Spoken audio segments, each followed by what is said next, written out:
দৰ্শক মণ্ডলী, আজি দুআষাৰ অলপ অন্য ধৰণৰ কথা আপোনালোকৰ আগত শ্বেয়াৰ কৰিব বিচাৰিছোঁ। মই যেতিয়া আৰ্য বিদ্যাপীঠ কলেজত পঢ়ি আছিলোঁ, এজন বিশেষ ব্যক্তিৰ লগত মই সদায় সন্ধিয়া আৰু প্ৰায় তেওঁক লগ পাইছিলোঁ প্ৰায় ৩-৪ বছৰমান, আৰু ইনফেক্ট তেওঁক মই সহায়ো কৰিছিলোঁ।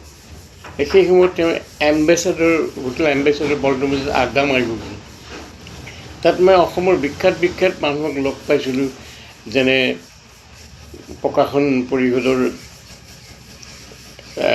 সচিব চন্দ্ৰপ্ৰসাদ শইকীয়া, অজিত বৰুৱা, বহুত ডাঙৰ লিখক তাতে আড্ডা মাৰিবলৈ আহিছিলে দুপৰীয়া হোটেল এম্বেচাডত। আৰু সেইজন ব্যক্তি আছিল ইমদাদুল্লাহ। তেওঁ কিছুমান অনন্য কিতাপ লিখি থৈ গৈছে, যেনে সৃজনানুমৰণ, কবিতাৰ সমালোচনা। আৰু তেওঁৱেই প্ৰথম ব্যক্তি আছিল যি ভূপেন হাজৰিকাৰ ভূপেন হাজৰিকাই নিজেই এদিন এই কথাটো উল্লেখ কৰিছিলে, মানুহে মানুহৰ বাবে। তেওঁ ইংৰাজীত ট্ৰেন্সলেট কৰিছিলে।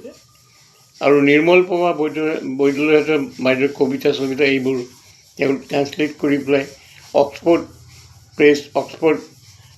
পেনগিউনত পঠিয়াইছিলে। তাৰ পৰা চেক আহিছিলে, মই নিজেই দেখিছিলোঁ। তেওঁ এটা কথা কৈছিলে যে পিপুল থিয়েটাৰত যেতিয়া আছিলে IPTI, তেতিয়া এটা গান তাত তেওঁ শিকিছিলে। কৈছে এই গানটো ভীষণ পপুলাৰ গান।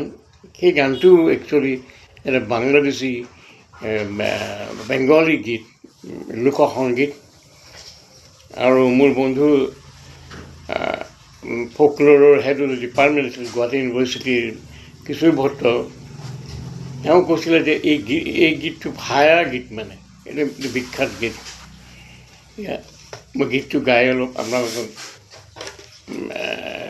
শুনাব বিচাৰিছোঁ। যদি বন্ধু যাবার তারের গামছা তুইয়া যাও রে,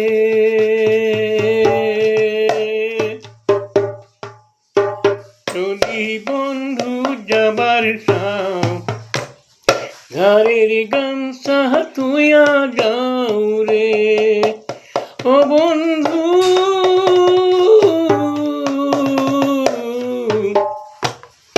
বত বৃক্ষের ছায়া এমন রে, বন্ধু তোমার মায়াতে মন রে, দিনা আসিবেন বন্ধু কয়া যাও রে, ও কি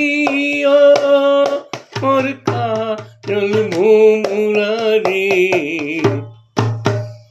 কোন দিন আসিবেন বন্ধু কয়া যাও রে। ধন্যবাদ।